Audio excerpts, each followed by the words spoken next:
The Summons. Normandy, France, June 1944. The rain hammered against the canvas tent with relentless fury, turning the ground of the makeshift command post into a sea of thick, churning mud.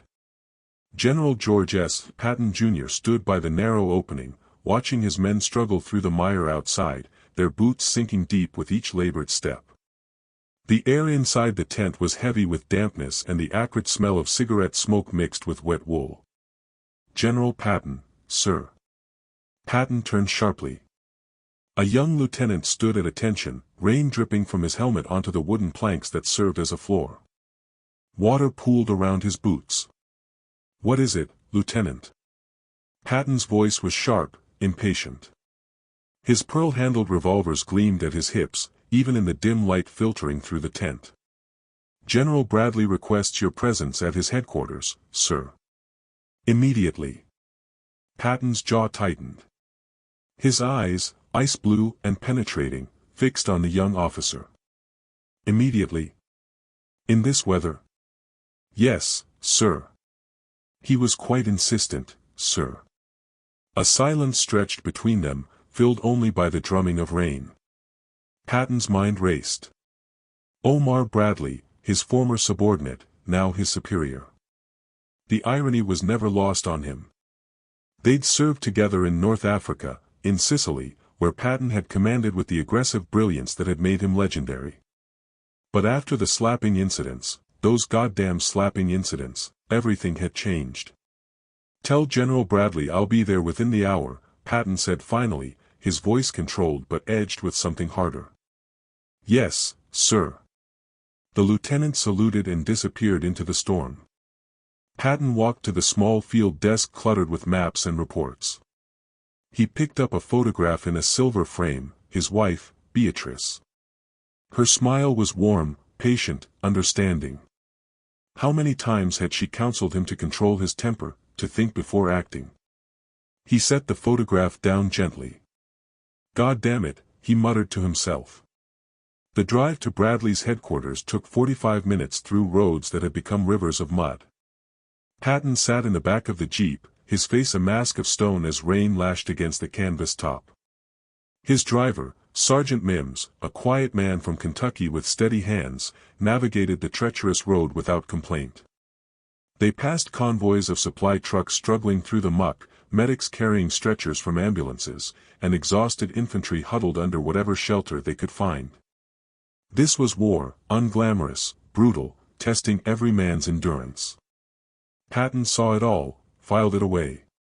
These men needed leadership, needed to believe in something beyond the mud and blood. Bradley's headquarters was established in a commandeered chateau outside St. Mireglise, its stone walls offering some protection from the elements. Patton stepped out of the jeep, immediately sinking ankle-deep in mud. He grimaced but walked forward with his characteristic confident stride, refusing to show any discomfort. Inside, the chateau was a stark contrast, dry, relatively warm, buzzing with activity. Staff officers moved purposefully through corridors, their voices low and urgent. Maps covered every available wall, pins and markers indicating troop positions, supply lines, enemy strongholds. A major approached Patton. "General, this way please. General Bradley is expecting you." They walked through a long corridor lined with portraits of long-dead French aristocrats who stared down with expressions of perpetual disapproval. Patton felt their judging eyes but kept his gaze forward. At the end of the corridor, the major knocked on a heavy wooden door. "Come in." Bradley's voice. Calm, measured, nothing like Patton's own bark. The major opened the door, and Patton entered. The office was spacious, dominated by a large oak desk covered with documents. Maps hung on every wall. A fire crackled in the stone fireplace, providing welcome warmth.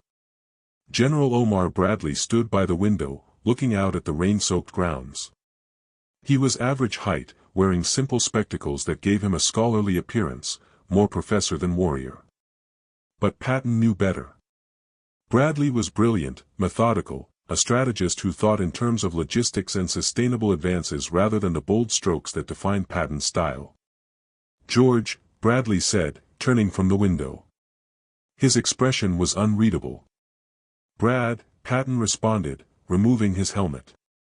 Water dripped onto the Persian rug beneath his feet. Sit down. It wasn't a request. Patton sat in one of the leather chairs facing the desk. Bradley remained standing for a moment longer, studying his subordinate. The dynamic between them was complex, old friends, rivals, now commander and commanded. The weight of their history hung in the air like the smoke from the fireplace. Finally, Bradley moved to his desk and sat down. He removed his glasses, cleaned them with a handkerchief, and carefully replaced them. This deliberate action gave him time to choose his words. "I'm going to be direct with you, George," Bradley began, his Midwestern accent flat and steady. "Because that's what this situation requires, and because despite everything, I believe you can handle the truth." Patton's expression didn't change, but his fingers tightened slightly on the armrest. "You're being sidelined," Bradley continued. "Not officially, not in the public eye, but in terms of meaningful command. Eisenhower wants you here as a deterrent, a threat that keeps the Germans guessing. But after Sicily, after those incidents with the soldiers—" "They were cowards," Patton interrupted, his voice rising slightly. "Battle fatigue, what kind of excuse is that for a man to—" "George." Bradley's tone was firm but not unkind. "I'm not here to debate whether you were right or wrong. I'm here to tell you how things stand." Patton fell silent, his jaw working. "The press had a field day," Bradley went on. "Congress wanted your head. Hell, some of our own generals wanted you court-martialed. Eisenhower protected you, do you understand that? He protected you because he believes, as I do, that you're one of the finest battlefield commanders this army has. But there are consequences." The fire crackled. Outside, the rain continued its assault. "So I'm to be a scarecrow," Patton said bitterly. "Something to frighten the enemy while others do the real fighting." "That's one way to look at it," Bradley replied. "Another way is that you're being given a chance to prove yourself again. To show that you can follow orders, work within the system, be part of a team effort rather than a lone wolf chasing glory." "Glory?"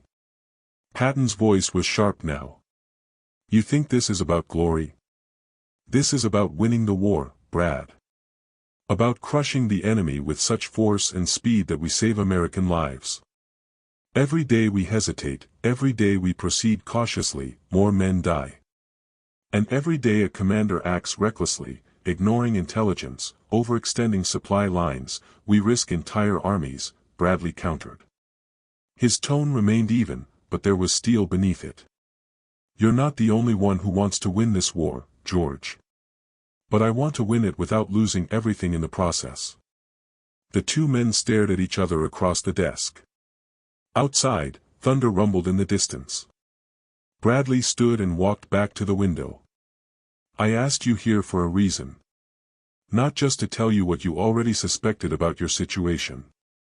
I asked you here because I need something from you, and I need to know if you're capable of giving it." Patton waited, every muscle tense. "I need your word," Bradley said, still looking out at the rain. "Your word that when you're given your command, and you will be given one, George, I'll see to that, you'll execute your orders as given. That you'll coordinate with your fellow commanders. That you'll remember you're part of something larger than yourself." He turned to face Patton directly. "Can you give me that word?" The question hung in the air between them. Patton knew what this was, not just a request, but a test. Everything he'd worked for, everything he believed he was meant to do in this war, depended on his answer. But could he promise to constrain the very instincts that had made him successful? Could he bind himself to caution when every fiber of his being screamed for audacity? "Brad," Patton began, his voice lower now, more thoughtful. "Do you know what I see when I look at these men? These boys who've left their farms and factories to fight in a foreign land?" Bradley remained silent, letting him continue. "I see potential. I see courage waiting to be unleashed. But I also see hesitation, fear, natural things, human things. They need leadership that's bold, that shows them victory is possible if they're willing to seize it. They need to believe in something beyond survival. I agree, Bradley said quietly. But they also need leadership that doesn't get them killed for no reason. That weighs risks against rewards. That understands war is won through sustained effort, not just brilliant moments. Patton stood, walking to the fireplace. He stared into the flames. You're asking me to be something I'm not. No, Bradley corrected. I'm asking you to be more than what you've been. To add wisdom to your courage, patience to your aggression. You're 58 years old, George. You've spent your entire life preparing for this war. Don't let it end in disgrace because you couldn't learn to work with others. The word struck deep.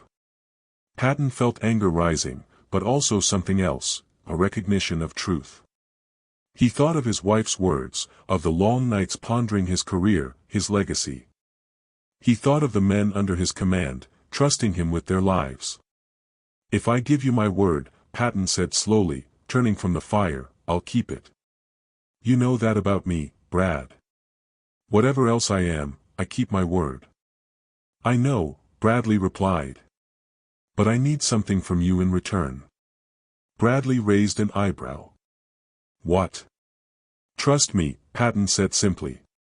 When the moment comes, and it will come, when audacity is what's needed, when the conventional wisdom says it can't be done but I know it can, trust me.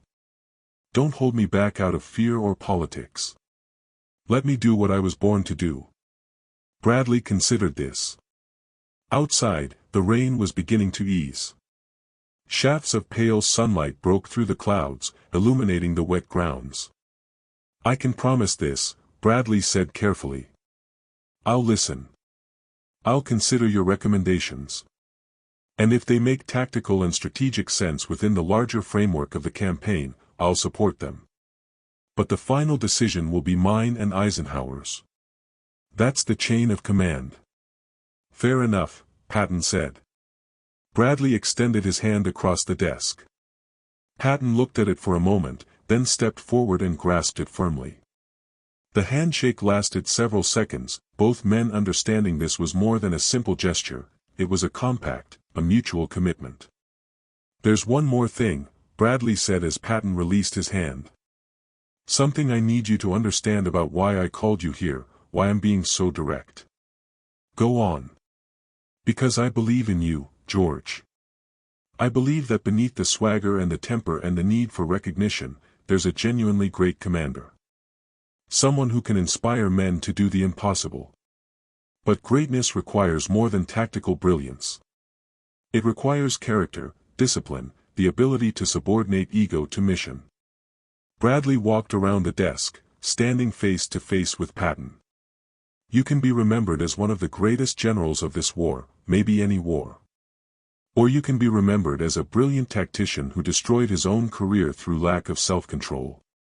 The choice is yours, and you make it every single day with every decision you take. Patton felt something shift inside him, not surrender, but recognition. Bradley wasn't trying to diminish him, he was trying to save him from himself. I understand, Patton said quietly. Good. Bradley's expression softened slightly. Now get back to your command. I'll be in touch within the week about your next assignment. And George? Yes. Give him hell. Just make sure it's the right hell at the right time. A ghost of a smile crossed Patton's face. That's all I've ever wanted to do, Brad. The weight of command. Normandy, France, July 1944. 3 weeks had passed since that meeting in Bradley's chateau. 3 weeks of rain, mud, and grinding infantry combat as Allied forces pushed inland from the beaches. Patton remained in his limited role, watching from the sidelines as Montgomery's forces struggled in the east and Bradley's First Army fought for every hedgerow in the west. The frustration was eating at him. He stood in his command tent, studying maps by lamplight. It was past midnight, but sleep eluded him, it always did when he felt caged, when his mind churned with strategies and possibilities that no one would authorize him to execute. sir. Patton looked up. Major Alexander Stiller, his aide-de-camp, stood at the tent entrance.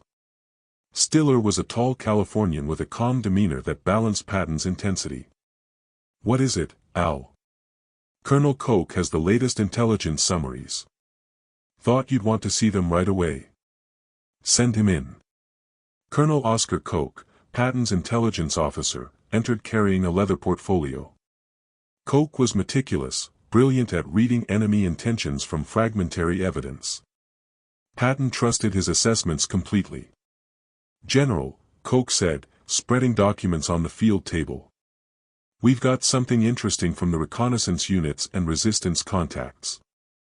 Patton leaned over the documents, his fatigue forgotten. Koch pointed to various notations on a map.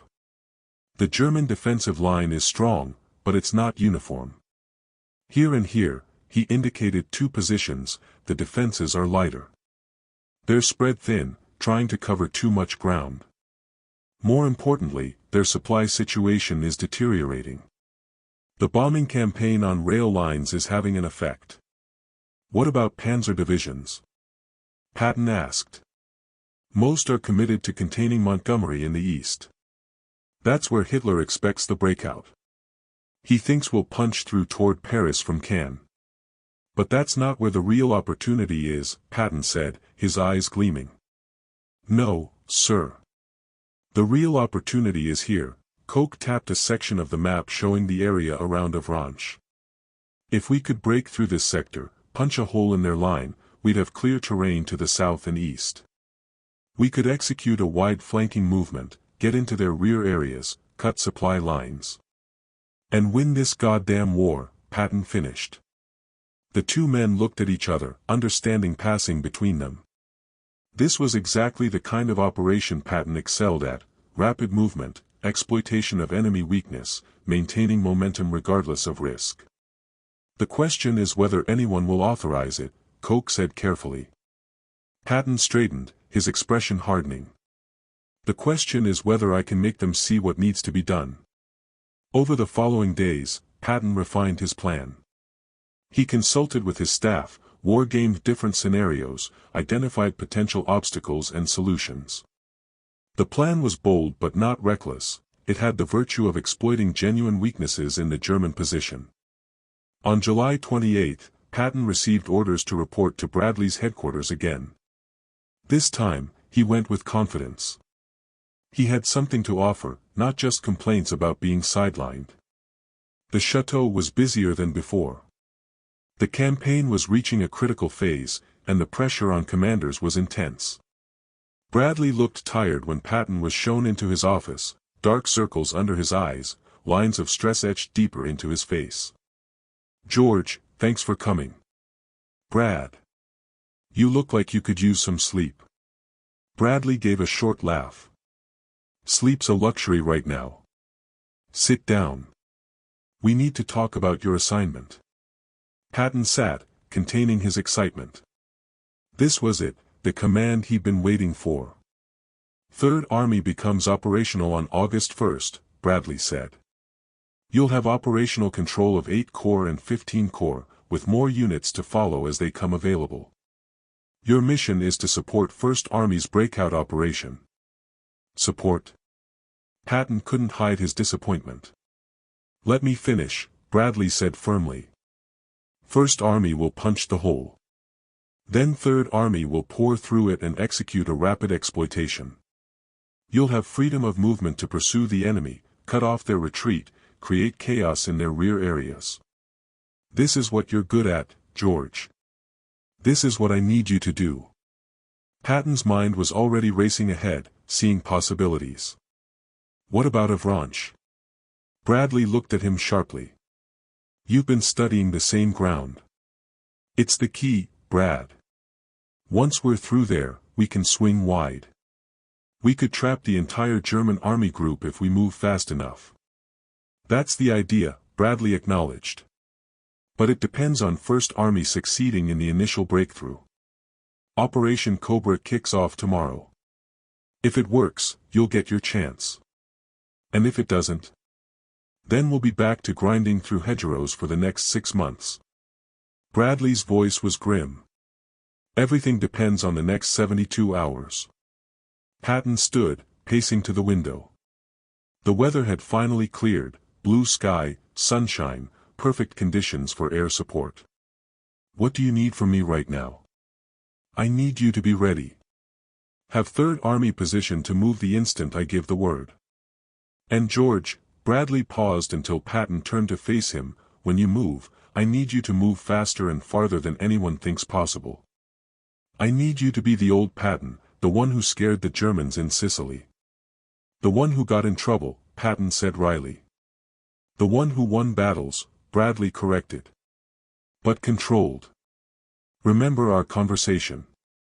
Audacity, yes, but coordinated with the overall plan. You'll have my best, Brad. That's a promise. Operation Cobra began on July 25 with a massive aerial bombardment intended to pulverize German defenses. The results were mixed. Some American units were hit by friendly fire in a tragic miscalculation, and German resistance remained fierce. But slowly, inexorably, First Army ground forward. Patton spent those days in a state of controlled frenzy, ensuring every unit of Third Army was ready to move. He visited forward positions, inspecting troops, checking equipment, delivering the kind of profane, inspirational speeches that soldiers would remember for the rest of their lives. To the 4th Armored Division, we're going to go through the enemy like crap through a goose. You're going to keep moving, and when you think you can't move another mile, you're going to move 5 more. The Germans are going to know they've been in a fight, and they're going to remember the name of every man in this division. To the 80th Infantry Division, I don't want to get any messages saying, I am holding my position. We're not holding a damn thing. Let the Germans do that. We are advancing constantly, and we are not interested in holding on to anything except the enemy's balls. We're going to twist them and kick them until they squeal. The men loved it. Whatever controversy surrounded Patton, whatever problems he'd had with superiors, the ordinary soldiers believed in him. They believed he would lead them to victory, and that belief was worth more than any number of tanks or artillery pieces. On August 1st, Third Army officially became operational. The breakthrough had succeeded. First Army had torn a hole in German lines near St. Lo. Now it was Patton's turn. The orders were simple, exploit to the maximum. But the execution would be anything but simple. Patton established his command post in an old apple orchard, from which he could closely monitor his forward elements.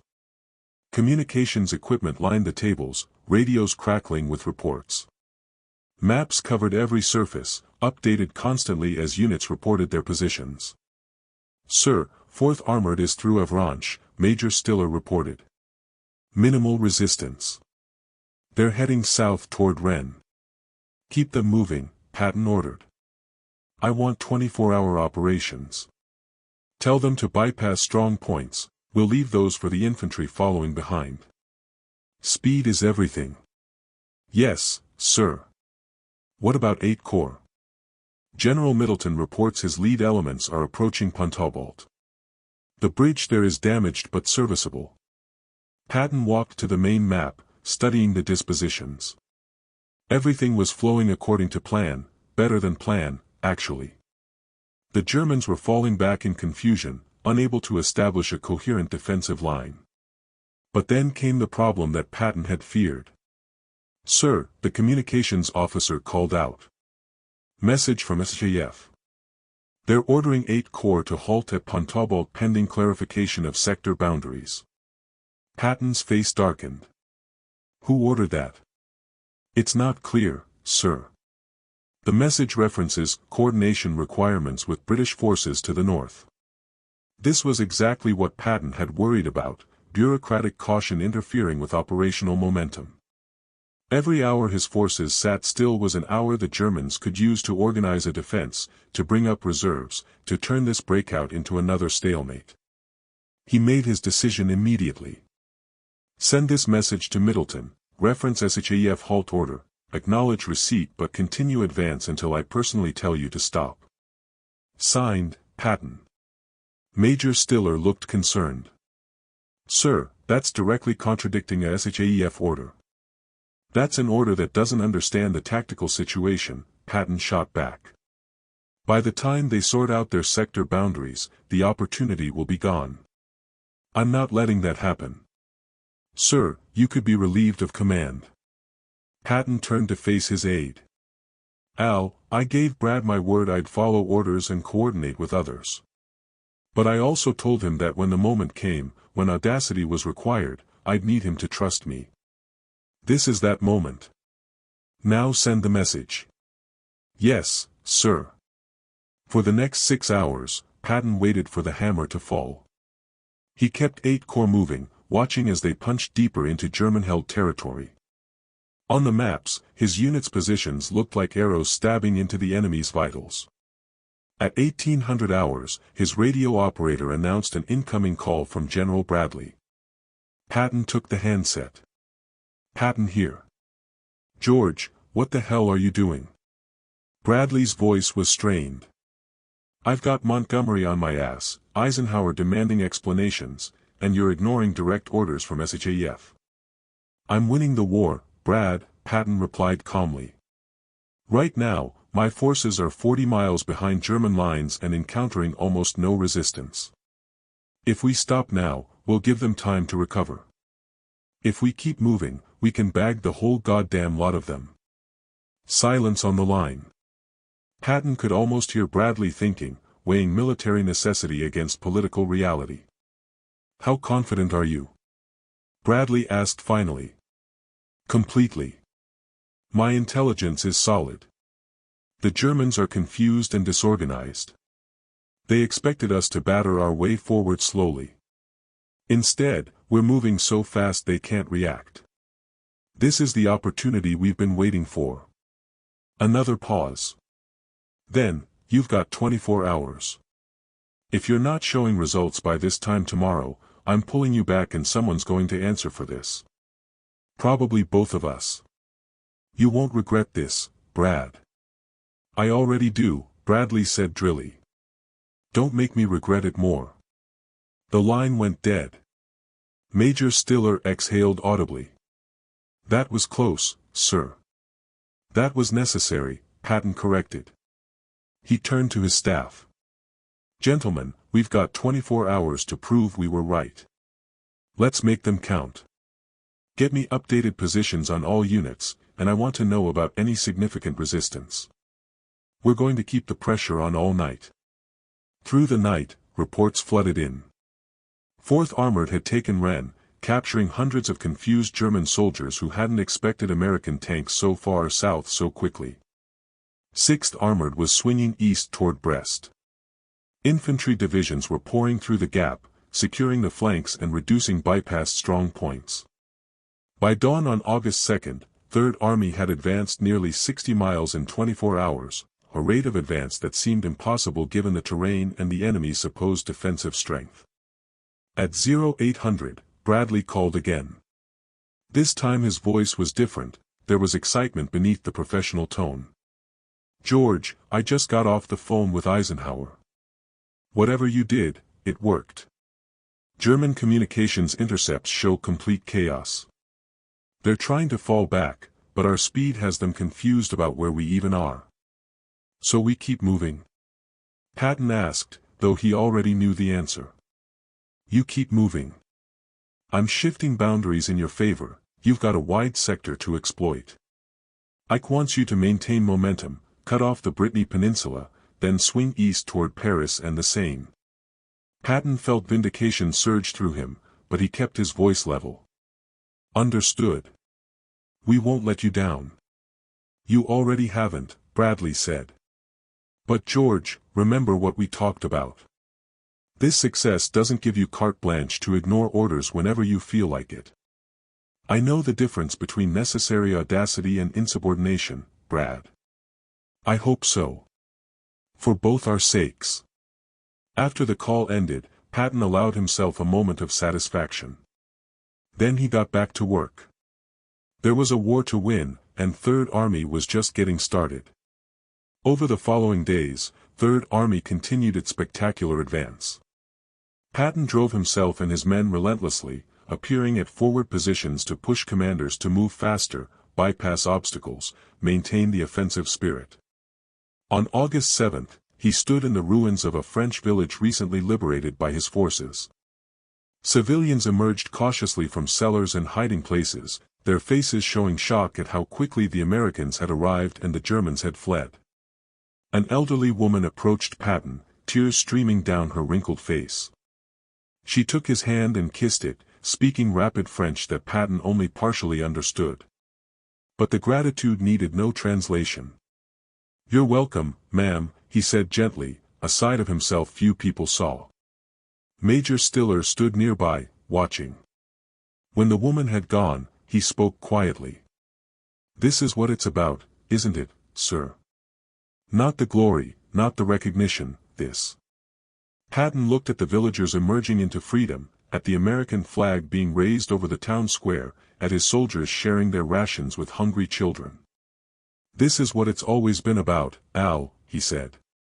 "Everything else is just noise." But even as he said it, Patton knew the truth was more complex. Yes, he fought for freedom, for justice, for these people. But he also fought for something within himself, a need to prove his worth, to cement his legacy, to be recognized as one of the great captains of history. Bradley understood that about him. That's why their conversation had been necessary.